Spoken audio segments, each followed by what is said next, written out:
For more now, we're joined from Washington by Tom Karako, a senior fellow at the Center for Strategic and International Studies. So, Tom, this latest launch comes just a week after the U.S. designated North Korea a state sponsor of terrorism, and that means even harsher sanctions placed on the country.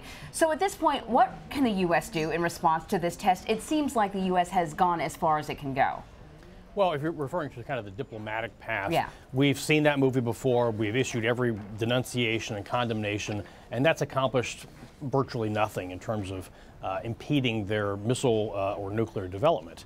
And so really, it really falls to other alternatives. If we're not able to dissuade them from doing this, then we're going to have to, frankly, have enough to deter and potentially defend in the event of deterrence failure for both ourselves and our allies. We can perhaps get China to do a little bit more sanctioning. That would be much appreciated. But in the meantime, we have to help ourselves and our allies. Tom, as we look forward to what's next, what's the next step here? The UN Security Council is expected to convene an emergency session following this latest test. What can we expect to come out of this meeting? Well, if Russia and China do not block it, as they have so many times in the past. But if they don't block it this time, we might get another very strongly worded statement.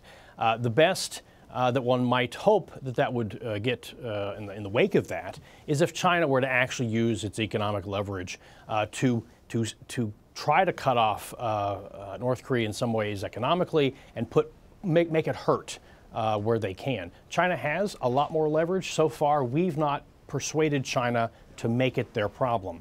And so that might be the best and the singular thing that one would hope for after that. Hasn't China been applying pressure, though? We saw them scale back on some of their energy exports. We saw them cracking down. It seemed like cracking down on banks that do business with North Korea. Aren't they doing what we're asking? They have made a couple instances of that. It's hard to tell just how much that's having the effect or how much it's real as opposed to talk. I suspect that given the magnitude of their trade with North Korea, it is, after all, their only ally. They could do a lot more. And so in one way or another, the message isn't getting through just yet. Let's talk a little bit about Japan, because yesterday's test avoided flying over the country, something Pyongyang has done twice in recent months. Tom, where does Japan stand when it comes to acquiring more offensive capabilities of its own?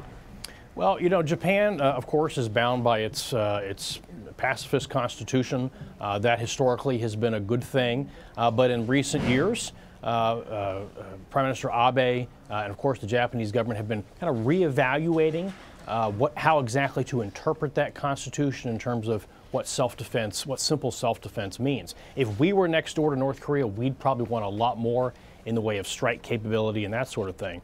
And so Japan is going to have to make those tough internal decisions about what exactly they need to defend themselves, both on kind of the defense, missile defense side, but also in some other ways. Speaking of self-defense, we saw North Korea launch 3 missiles shortly after, South Korea launched 3 missiles shortly after North Korea. They were specific missiles. They all met in one place, a display of the kind of defense that South Korea could launch should this threat be a legitimate threat. But what do you make of their response? So actually, that's a very good point, because what South Korea has done, both this test and the last 2 ICBM tests by the North, is within minutes to launch a salvo of their own offensive missiles, shorter range variety, and to do so very promptly and in a way that communicates a lot of precision guidance. And why do they do that? They do that because that communicates to North Korea their ability to detect any kind of launch very quickly and to respond. And the way in which they fire those at a particular target, that communicates to North Korea, hey, we could be targeting your command and control, we could be targeting your leadership, or of course launchers and things on the ground. And so this is part of South Korea's strategy, is to respond very quickly and decisively in the event of deterrence failure. Tom Karako, thank you. Appreciate it. Thank you.